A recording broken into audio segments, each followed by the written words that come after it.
Confound him. I'm Joseph. This is Input English. Today we have a story about Mr. Harper, but it's been a long time since we've dealt with this part of his saga, so I need to bring you up to speed on what's going on here. For those of you new to this channel, this story is one of many original stories created as comprehensible input for language learning. As you listen to these stories and understand them, you will acquire the English language. If you're new to comprehensible input, I have a lot of videos on how that works. This story is part of a playlist. The playlist is entitled Stories About the Mysterious Ben Harper. Ben Harper is not who he appears to be. There's quite a bit going on here. So that you will understand this story better, you need to know that Ben Harper is an alias. Ben Harper was the neighbor of Bobby and Craig and their parents, but Ben Harper was not his real name. That was an alias. Ben Harper was born Jacob Gilbert Miller in Boston in the early 1800s. In a previous episode, you learned that he received a talisman, that is an amulet that he wears around his neck, and the amulet prevents aging. So let's begin this episode about Gil. In this phase of his life, before and after he received the amulet, he went by the name of Gil, which is short for Gilbert. This episode begins with the exclamation, "Confound him." Those words were uttered by Gil. They were uttered in a fairly lighthearted way. Frequently when you say confound someone, confound him, it is a condemnation. It is a very negative exclamation. And when I hear someone say, confound him, it sounds like they're trying to avoid swearing. They're trying to remain civil and yet still get their point across that they are not happy. Now, paradoxically, confound him can be said in a lighthearted way when you're not really very upset, not really irritated. And that's what you see here as this story begins. Confound him. But it was said with a smile. So why is Gil irritated? And with whom? Well, he had received the amulet from Nicholas. And he had used his usual, very detail-oriented approach to get Nicholas to tell him all about the implications of this amulet that prevents aging. He wanted to know all the details, and so he met with Nicholas daily, asking him lots of questions. He even asked open-ended questions, such as, is there anything else I need to know about this? And Nicholas said, no, you know everything you need to know. But now Gil is starting to understand that there's more to this than he had been told. Clearly, Nicholas had withheld information. This revelation by Gil has come upon him gradually. He's now had the amulet that he wears all the time for a couple of months. Nicholas had told him that his wife, Gil's wife, would not notice it. She would not see it. She would not know it was there. That was true. No one knew it was there. Only he knew it was there. For the most part, Gil felt normal. But a couple of weeks ago, he noticed something odd. He noticed that he was getting sensations, feelings about what was going to happen in the very near future. He found it very irritating because he couldn't call up those sensations voluntarily. They just arrived. They just came upon him. But he couldn't concentrate and predict the future. It was common for him to be talking to someone and understand what they were going to say to him just before they said it. As he watched things unfold in his world, he got used to this sensation that something was about to happen, and then he would see it happen. He tried to harness this power, and he couldn't do it. He couldn't figure out how to call it up as something useful to him. Then one day, something big happened.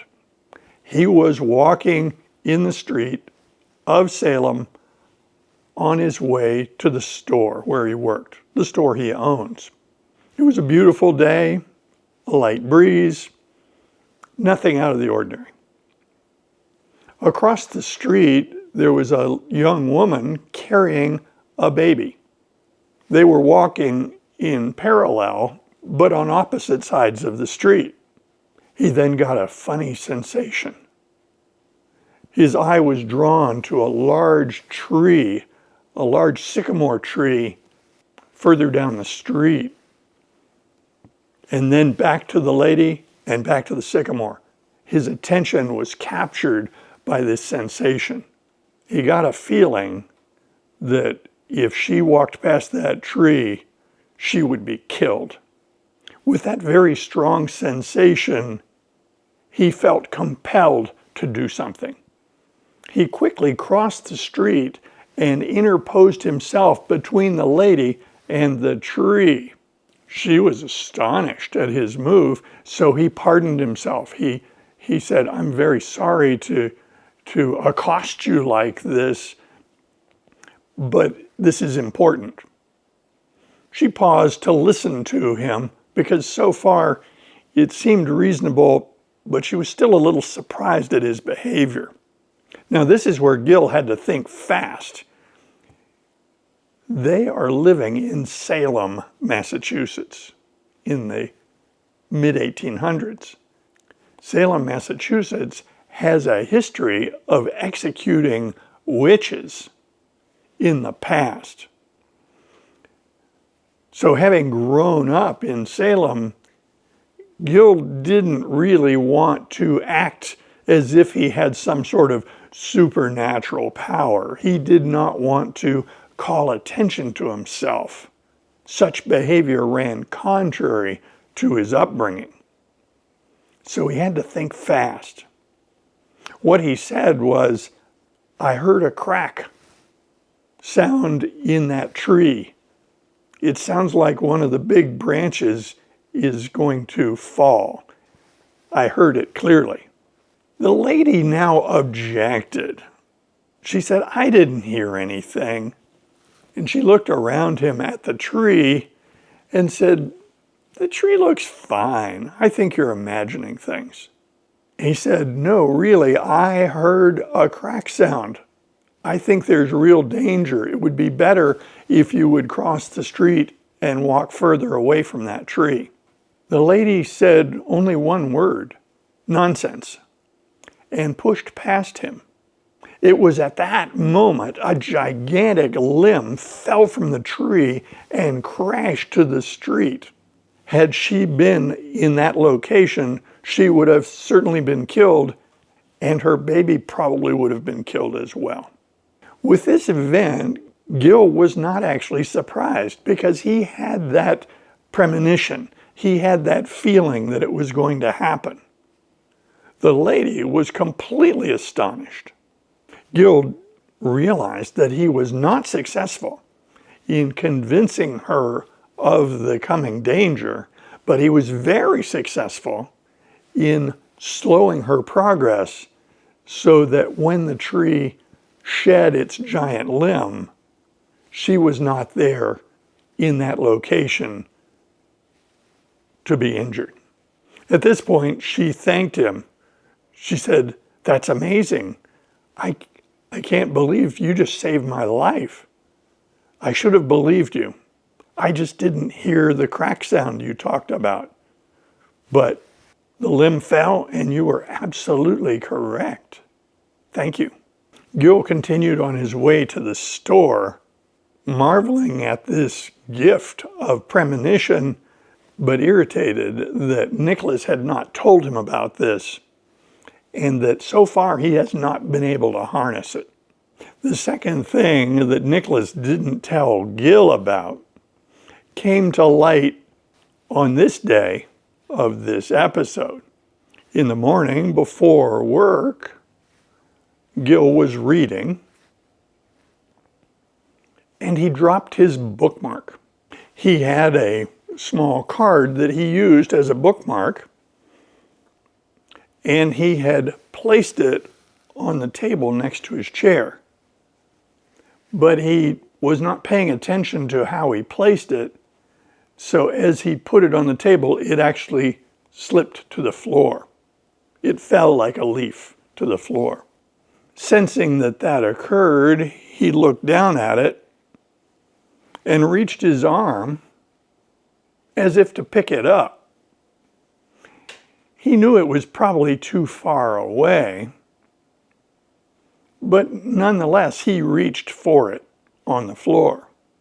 As he reached for this small bookmark, it quivered, and then it moved quickly into his hand. The bookmark jumped about 6 inches from its resting place on the ground to his hand so that he could grasp it. He picked up the bookmark and held it with great surprise. This is when he said the words, "Confound him," referring to Nicholas, because Nicholas had not told him that the amulet carried with it telekinesis. Now Gil was very curious. So he tossed the bookmark on the floor in front of him. He reached forward until his hand was about 6 inches from the bookmark. And then he thought, "Come." He couldn't call it up. He couldn't do it at will. It happened spontaneously, but he has no idea how to call up this extraordinary ability. This is why he said, "Confound him." With that, he reached down to the floor, all the way to the bookmark, and picked it up. He put it in the book and carefully put his book on the table. He realized that he would need to better understand this power of premonition and this power of telekinesis. He has no idea at this point if he will ever be able to control either of these phenomena, and he doesn't have any idea how powerful they are. After all, moving a bookmark that weighs almost nothing, a couple of inches, is not an extraordinary feat of power.